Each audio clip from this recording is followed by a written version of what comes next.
KPM.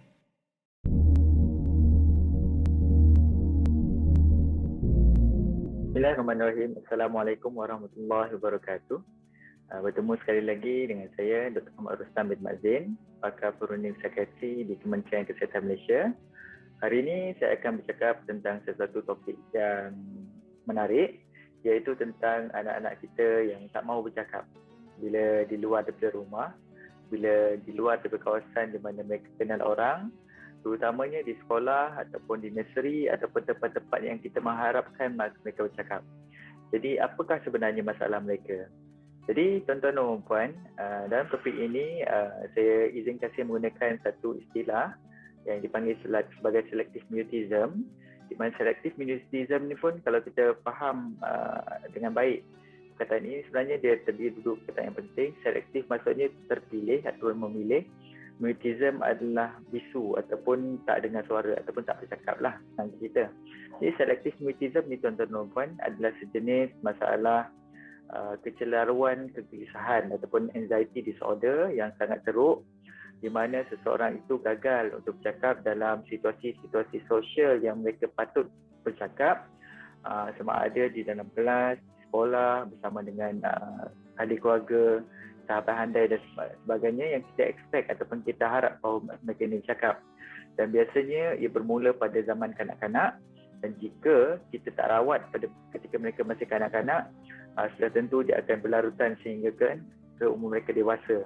Jadi tuan-tuan dan puan, isu dalam konteks ini, dalam konteks masalah tidak bercakap ni adalah kerana mereka dan orang di sekitar mereka mengharapkan supaya mereka mula bercakap, dan harapan itu mengakibatkan mereka jadi risau, takut, panik dan jadi kaku dan bisu apabila berdepan dengan situasi mereka kena bercakap lah. Seolah-olahnya kalau tuan-tuan boleh faham, boleh rasa bagaimana perasaannya tuan-tuan dan perempuan diminta untuk bercakap di depan, di atas pentas dengan ribuan orang di depan, di mana tuan-tuan dan perempuan tak pernah pun ada peluang bercakap, tak pernah pun ada impian ataupun berangan-angan nak bercakap depan-depan orang semua itu. Tiba-tiba tuan-tuan dan perempuan diminta untuk bercakap sebegitu tanpa ada teks dan sebagainya, sudah tentu tuan-tuan dan perempuan tiba-tiba akan jadi bisu, kaku dan sebagainya. Ini sebenarnya yang berlaku dengan kanak-kanak tersebut. Jadi tuan-tuan dan perempuan, biasanya apa yang berlaku adalah anak-anak ini okey je kalau dekat rumah ataupun dengan orang-orang yang dia kenal ataupun kawan-kawan yang dia rapat, dia boleh cakap. Dan mungkin kepedahan mereka tu mengakibatkan kita akan jadi terkejut dan hairan kenapa tiba-tiba dekat sekolah langsung tak keluar satu patah perkataan pun. Dan berdasarkan kajian yang dilakukan di United Kingdom, mendapati bahawa satu daripada 140 kanak-kanak mengalami masalah ini, dan kebanyakannya, majoriti yang berlaku adalah di kalangan anak-anak yang anak-anak wanita, anak-anak perempuan, dan juga anak-anak yang sedang atau perlu belajar second language. Contohnya macam dalam konteks kita, mungkin kalau katakan anak-anak kita terpaksa dihantar ke sekolah yang berbahasa yang bukan bahasa perturuan di rumah, English atau Mandarin dan sebagainya, sudah tentu mereka tidak mampu untuk bercakap apa-apa. Dan ini adalah salah satu faktor yang mengakibatkan mereka berhadapan dengan situasi ini. Jadi tuan-tuan dan puan, seterusnya saya akan membincangkan apakah tanda-tanda atau gejala-gejala yang boleh ditunjukkan oleh anak-anak kita apabila mereka berhadapan dengan situasi bisu, tidak mahu bercakap ataupun selective mutism ini. Jadi apakah tanda-tandanya? Ia biasanya mula menunjukkan ciri-ciri dirinya pada peringkat umur 2 ke 4 tahun.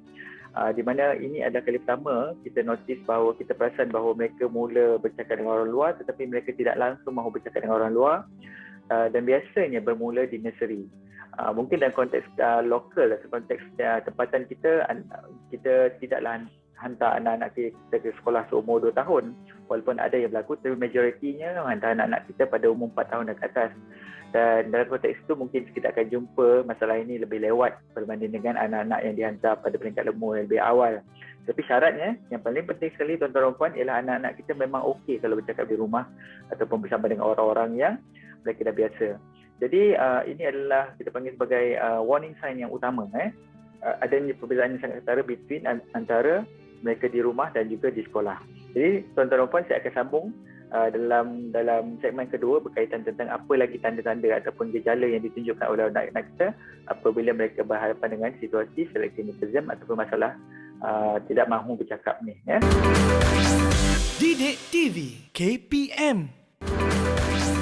Didik TV KPM. Baiklah tuan-tuan dan puan, sekarang mari kita bersama-sama untuk melihat apakah gejala-gejala yang ditunjukkan oleh anak-anak yang berhadapan dengan masalah selective mutism ini. Jadi yang pertama sekali yang biasa kita lihat adalah apabila anak-anak itu gagal untuk ada eye contact ataupun mereka tak nak pandang mata orang yang sedang bercakap dengan mereka, mereka sentiasa menundukkan kepala mereka ataupun sentiasa melarikan mata mereka daripada melihat anak orang yang di hadapan mereka. Ini adalah tanda pertama yang biasanya kita nampak pada anak-anak tersebut, selain daripada tak mahu bercakap langsung. Yang kedua adalah mereka kelihatan sangat nervous, sangat gelisah, nampak macam tak selesa dengan situasi yang ada dan kelihatan macam pelik lah bila dalam konteks sosial ni dia orang buat perangai macam pelik-pelik, macam budak-budak dan sebagainya.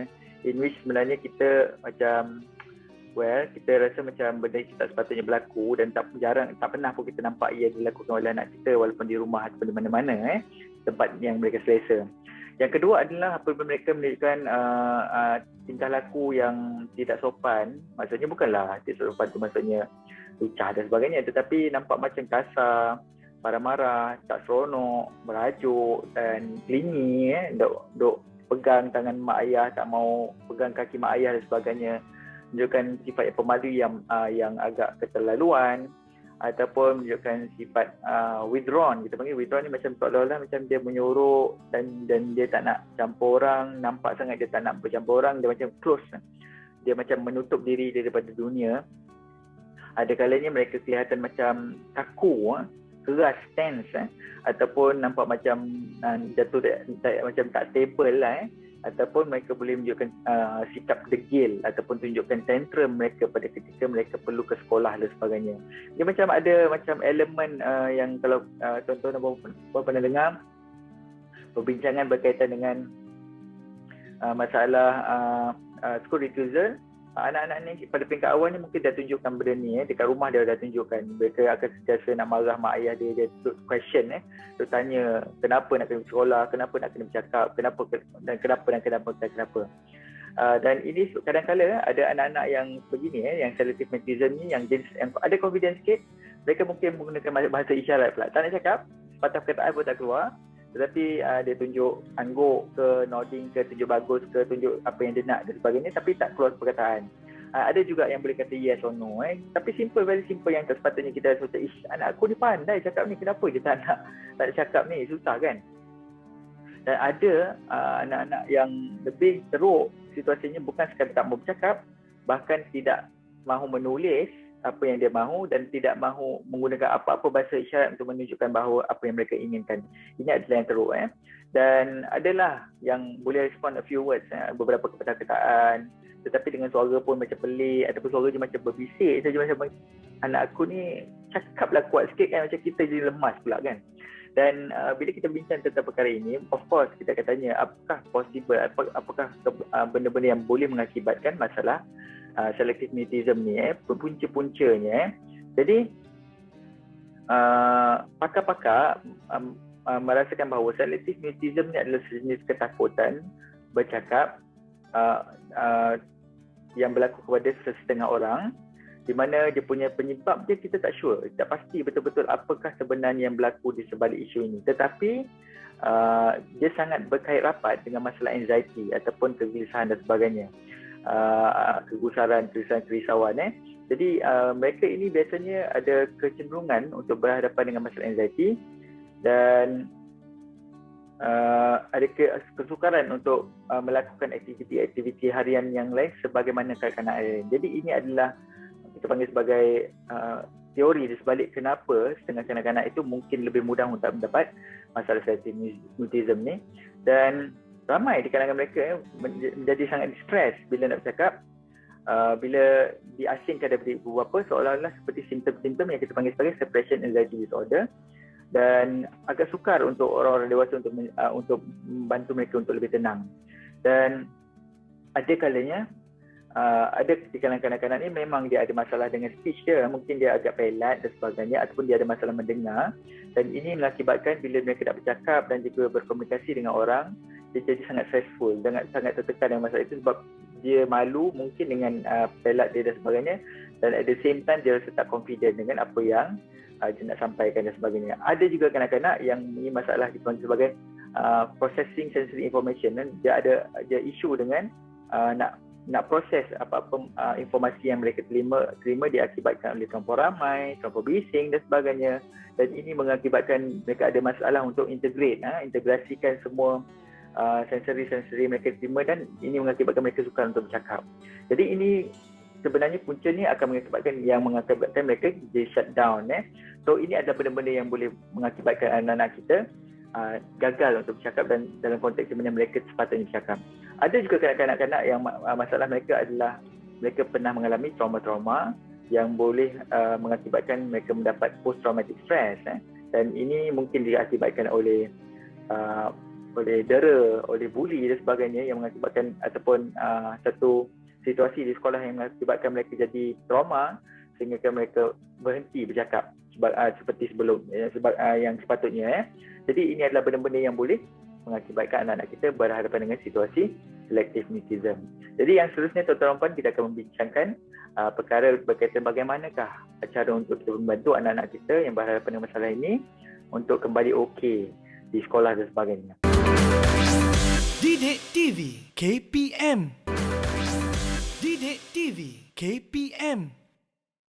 Baiklah tuan-tuan dan puan, sekarang kita pergi kepada bagaimanakah untuk kita membantu anak-anak kita yang mungkin mengalami masalah selective mutism. Jadi tuan-tuan dan puan, sebelum saya teruskan, keberkesanan rawatan adalah bergantung kepada 3 faktor utama. Yang pertama sekali adalah selama mana ataupun berapa lamakah anak-anak kita sudah berhadapan ataupun mempunyai masalah tersebut. Lagi lama anak-anak kita berhadapan dengan masalah ini, lagi sukar ataupun lebih lama masa yang perlu diambil untuk mereka dirawat dengan cara yang baik.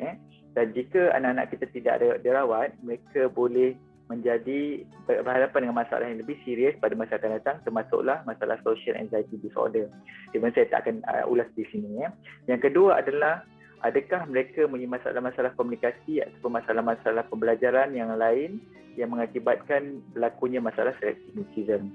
Jadi isu-isu komunikasi yang macam saya kata tadi, pelat dan masalahnya sebutan kata yang tidak jelas dan sebagainya, ataupun masalah-masalah dengan pembelajaran, isu-isu pembelajaran yang spesifik dan sebagainya, ini juga boleh menyumbang kepada keberkesanan rawatan yang diberikan.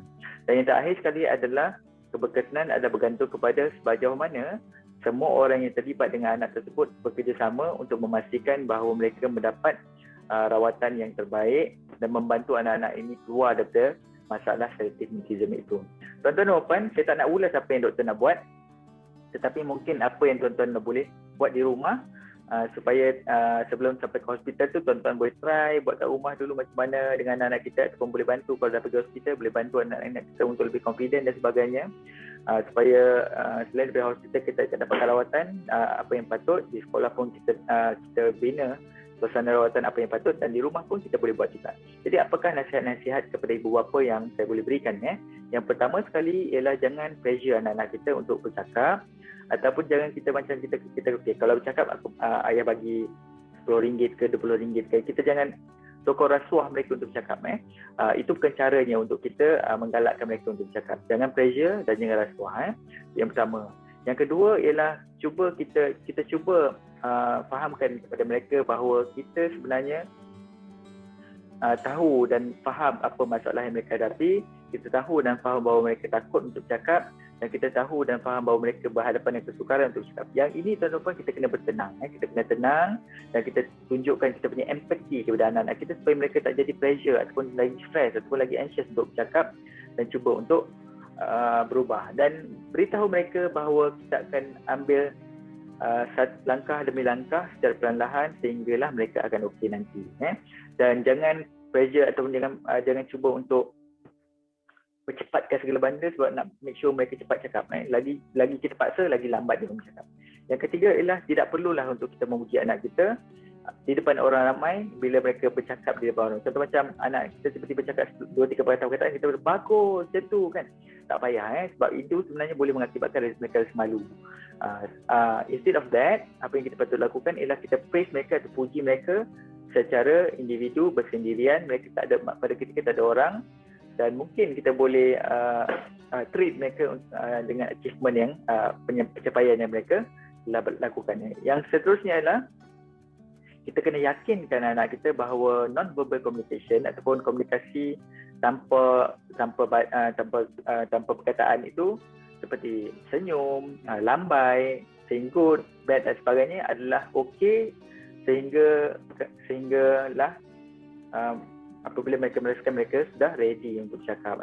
Dan seterusnya lah, janganlah kita avoid, janganlah kita macam elak daripada pergi kenduri, pergi melawat rumah saudara mara sebab kita risaukan anak-anak ini. Jangan avoid, tetapi cuba untuk make sure bila kita pergi ke kenduri kendaraan dan sebagainya, make sure untuk mewujudkan suasana yang comfortable ataupun yang selesa untuk anak kita supaya mereka punya anxiety itu akan lebih terkawal.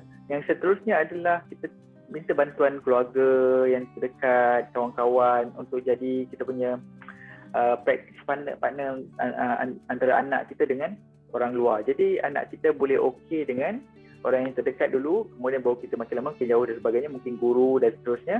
Jadi kita panggil sebagai pace dia, pace daripada mak ayah dah okey, ya adik-beradik dah okey, kemudian sepupu sepapat, kemudian mak menakan dan sebagainya, dan seterusnya. Dan last sekali, apa yang Dr. boleh bagi tips kepada ibu bapa sekalian adalah kita selain daripada kita panggil sebagai meyakinkan mereka secara verbal, maksudnya kita kata it's okay, mak ayah akan bantu setakat mana yang boleh, it's okay kalau you tak boleh cakap, tapi kita akan belajar sikit-sikit, it's okay kalau you rasa risau, we will try our best to help you out. At the same time, kita bagi support dari kesabaran kita dan juga menunjukkan kasih sayang kita. Dan ini sebenarnya benda-benda simple yang kita boleh buat di rumah tanpa memalukan bantuan orang lain. Seterusnya, kalau tak okey juga ataupun masih lagi memerlukan bantuan daripada pakar dan sebagainya, silakan jumpa orang yang pakar dan kita boleh bantu tuan-tuan puan dengan kita panggil sebagai langkah-langkah bagaimana nak membantu anak-anak tuan-tuan dan puan. Semoga apa yang saya sampaikan hari ini bermanfaat untuk tuan-tuan dan puan. Kita bertemu lagi di lain waktu. Sekian, wabillahi taufiq wal hidayah. Wassalamualaikum warahmatullahi wabarakatuh.